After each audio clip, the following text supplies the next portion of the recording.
Brazil 96তম মিনিটে গোল করলো Brazil. শেষ 16 নিশ্চিত হলো মার্টিনেল্লির গোলে। জাপানের বাজ পার করে খেলাও বাঁচাতে পারল না ব্রাজিলের থেকে। আনচেলত্তির ম্যাজিকে শক্তিশালী জাপানকে হারালো ব্রাজিল। আরো থাকছে প্রতিবেদন। একেই বলে উস্তাদের মার শেষ রাতে, আর সেই মারটাই দিল ব্রাজিল দল।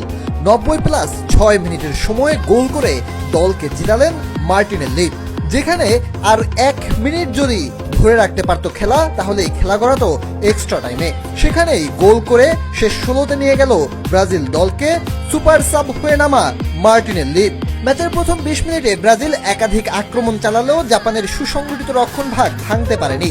10 মিনিটে দানিলোর ক্রস থেকে বল পেয়ে ব্রুনো গিমারেস জোরালো শট নেন, কিন্তু দুর্ভাগ্যজনকভাবে সেই শট সতীর্থ লুকাস পাকেতার গায়ে লেগে থেকে পরিবর্তন করে নিশ্চিত গোলের সম্ভাবনা নষ্ট হয়ে যায় এবং সহজেই বিপদমুক্ত হয় জাপান।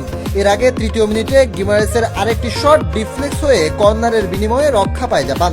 5ম মিনিটে ভিনিসিয়াস জুনিয়রকে লক্ষ্য করে দেওয়া লম্বা বল দ্রুত বেরিয়ে এসে ক্লিয়ার করেন গোলরক্ষক জায়ন সুজুকি। 7ম মিনিটে কর্নার থেকে আসা বল ধরতে কিছুটা অস্বস্তিতে পড়লেও শেষ পর্যন্ত পরিস্থিতি সামাল দেন তিনি।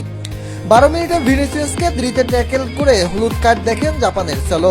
14 মিনিটে ম্যাথিউস কুনিয়ার দূরপাল্লার শট দারুণ দক্ষতার কর্নারের বিনিময়ে ঠেকিয়ে দেন সুজুকি। এরপর 24তম মিনিটের পর কুলিং ব্রেক থেকে এসে 28তম মিনিটে ব্রাজিলের ডান প্রান্তের ডিফেন্ডার দানিলোর ভুল পাস থেকে বলের দখল নেয় জাপান। দ্রুত পাল্টা আক্রমণে বল পৌঁছে যায় সানের কাছে। বক্সের বাইরে থেকে নেওয়া তার দুর্দান্ত ডান পায়ের শট ব্রাজিলের গোলরক্ষকের নাগালের বাইরে ডান দিকের নিচে কোণে জড়িয়ে যায়। তবে দ্বিতীয় অর্ধে বদলে যায় ব্রাজিল দল। শুরুতেই ক্যাসেমিরোর হেডে গোল পায় ব্রাজিল দল। সমতায় ফেরার পর জাপান খেলে বাজ পার করে একাধিক ডিফেন্ডার নামিয়ে ডিফেন্সিভ মোডে চলে যায় জাপান দল। তবে তারা বেশিক্ষণ রুখে রাখতে পারেনি ব্রাজিল দলকে। একের পর এক আক্রমণ মিস হলেও শেষে একদম 90.6 মিনিটের সময় গোল পেয়ে যায় ব্রাজিল দল। মার্টিনেল্লির সেই গোলেই শেষ 16তে পৌঁছে যায় ব্রাজিল।